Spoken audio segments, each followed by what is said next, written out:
Daniel, the little one of Daniel 7, you'll sound religious. Did they demote the prophet? That's the question once again.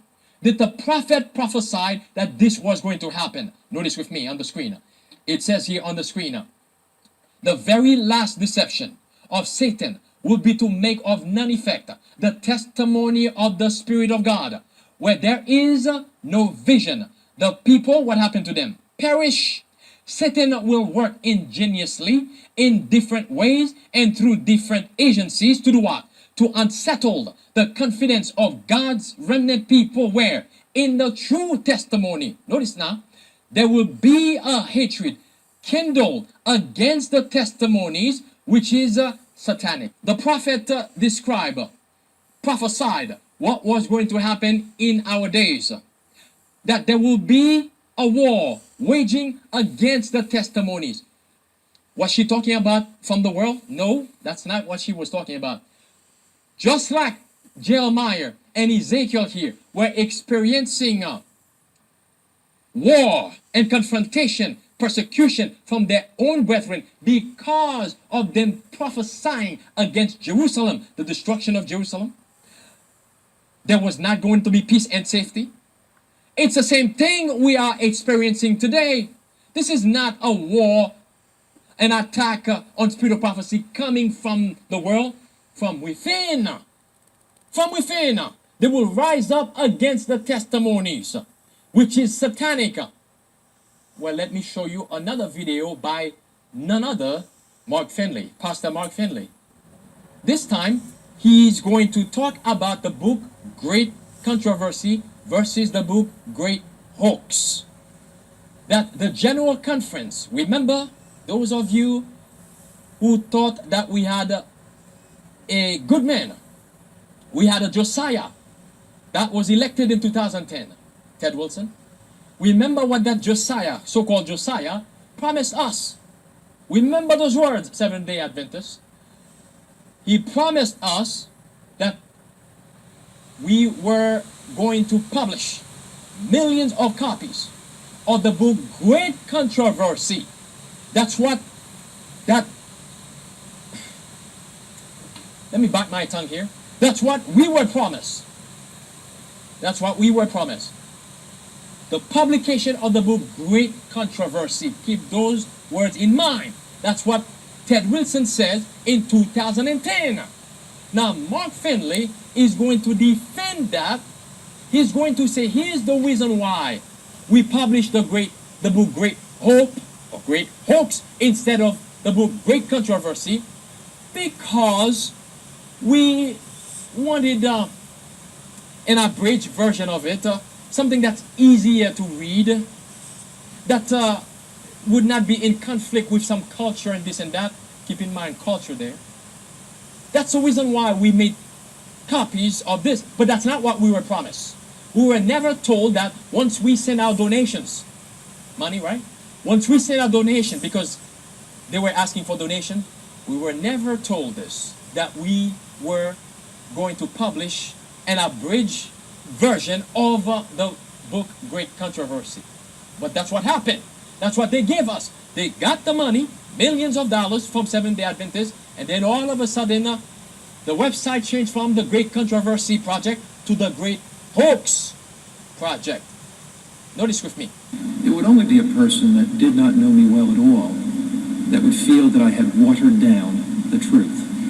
And I'm giving you this little post because of some comments on our webpage about the book The Great Hope. There have been claims that I helped to abridge that copy. You know, it's fairly interesting, the authority that sometimes you're given when you have no authority of that at all. First, let me assure you, I was not part of the group that made the decision to reduce The Great Hope down.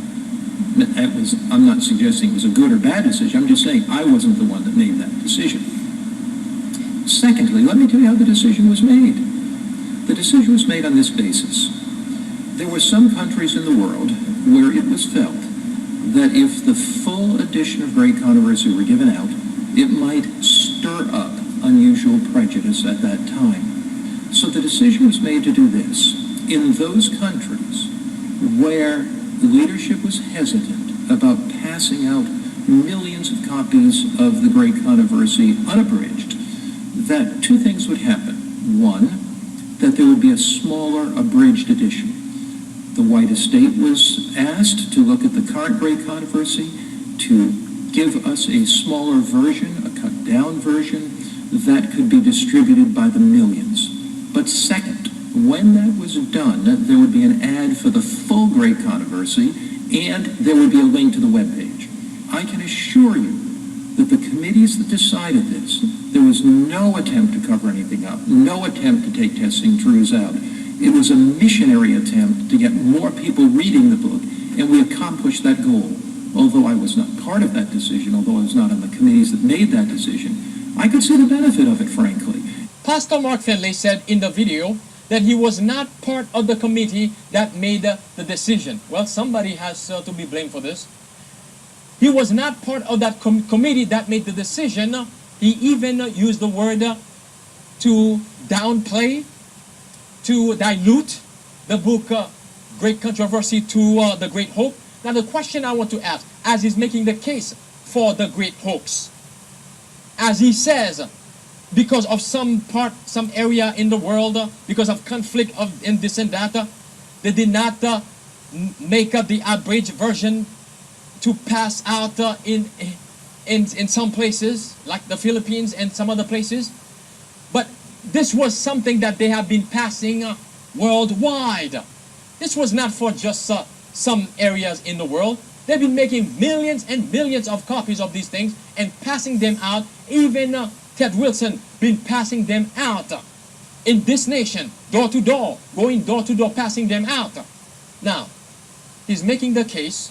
He said, we talked to the Ellen White Estate and to condense the book Great Controversy to something that's easier to read. My question is, why did you remove everything from the Great Controversy that has something to do with the papacy? Why did you remove everything that the reformers did to fight, to stand for the truth, to fight this men of sin? Why did you remove those? Now, the other thing is, why did you remove anything that has to do with the sanctuary, victory over sin? Why did you remove those key fundamental beliefs of Seventh-day Adventists? You want me to believe and to think that you did this to make it easier, a shorter version of it, so that we can introduce the real one later? No, that's part of the ecumenical movement. You have to take down the pillars of your foundation little by little. Sister White says that the book Great Controversy, that's the book she wanted to see being circulated worldwide. Notice with me what she says there. The Great Controversy should be very widely circulated. It contains the story of the past, the present, and the future. It is outline of the closing scenes. In its outline of the closing scenes of this earth's history, it bears a powerful testimony in behalf of the truth. Pause. The book Great Controversy bears a powerful testimony in behalf of the truth. What truth was he referring to? The greater light. That's the Bible she's referring to. So the book Great Controversy, that just say it's the lesser light, should be widely circulated to point people to the greater light. When you dilute it and give us the book Great Hoax, which light, which book, which king are you pointing people to? The papacy. That's Vatican II. This ecumenical movement, this peace and safety. When you remove the book Great Controversy, hence Great Controversy, or when you dilute the book Great Controversy, what you have, there's no controversy, it's all peace. Everything is all right. Let's wait for the soon, emphasis on the soon return of Jesus Christ. His coming is not imminent. Don't worry about victory over sin. Back to the screen. Notice with me. It says, I am more anxious to see a wide circulation of this book than for any others I have written. For notice, in the great controversy, the last message of warning to the world is given more distinctly than in any of my other books. Let's pause again. In the book Great Controversy, more than other of her books, we can find what we need to know, which will point us to the Bible. Like she says again, for, notice, back to the screen, for in the great controversy, the last message of warning to the world is given more distinctly than in any of my other books. The book, The Great Controversy, I appreciate above silver and gold, and I greatly desire that it shall come before the people. While writing the manuscript of The Great Controversy, I was often, notice now, conscious of the presence of the angels of God, and many times the scenes about which I was writing were presented to me anew in visions of the night, so that they were fresh and vivid in my mind. So God will deploy angel to be with Sister White, because God knew how precious the book Great Controversy should be and would be for the world, pointing people to the greater light. Now, we have, notice with me back to the screen, we have even on the Ellen G. White Estate app, what do you see there? That's there, the book The Great Hoax. The Great Hoax. Let's come back here. Mark Finley tells us that the only reason why we did this is to point people, after they read the abridged version, to point them to the real book. But is that true? Is that really the intent behind it? The question that I asked a moment ago, why removing everything that has to do with the Pope?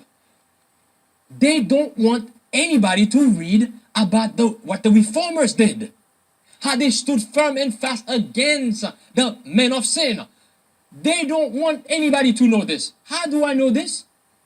Here's what they said on the website for the Great Hope, the Great Hope website. This is from the General Conference of Seventh-day Adventists. Notice now, it says here, what is the Great Hope?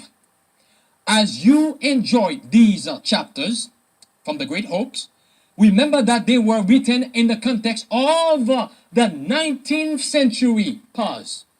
Do you understand what that means? They were written in the context of the 19th century. This is talking about the Great Controversy. This is the reason why they diluted it to the Great Hope. What the book Great Controversy says was written in the context of 19th century. That was back then. We are in the 21st century now. We no longer believe these things. Back to the screen.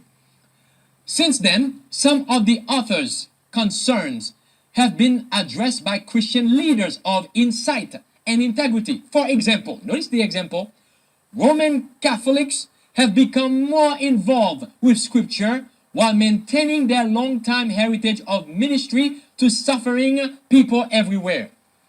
Brothers and sisters, unless you don't want to hear the truth, unless you want to remain blind, you won't understand what they are saying here. In other words, the General Conference of Seventh-day Adventists, Mark Finley is telling us the reason why that they diluted, they trash, they have thrown the book Great Controversy in the trash can. It is because we don't want anybody to read about what the book Great Controversy says about the Pope. Because the Pope, the papacy, the Catholic Church have become more acquainted, as we just read there, with the Bible now. They are no longer in the dark ages. They have come to the light. So therefore, that's the reason why they have removed everything about the papacy. These men are working for the Jesuits.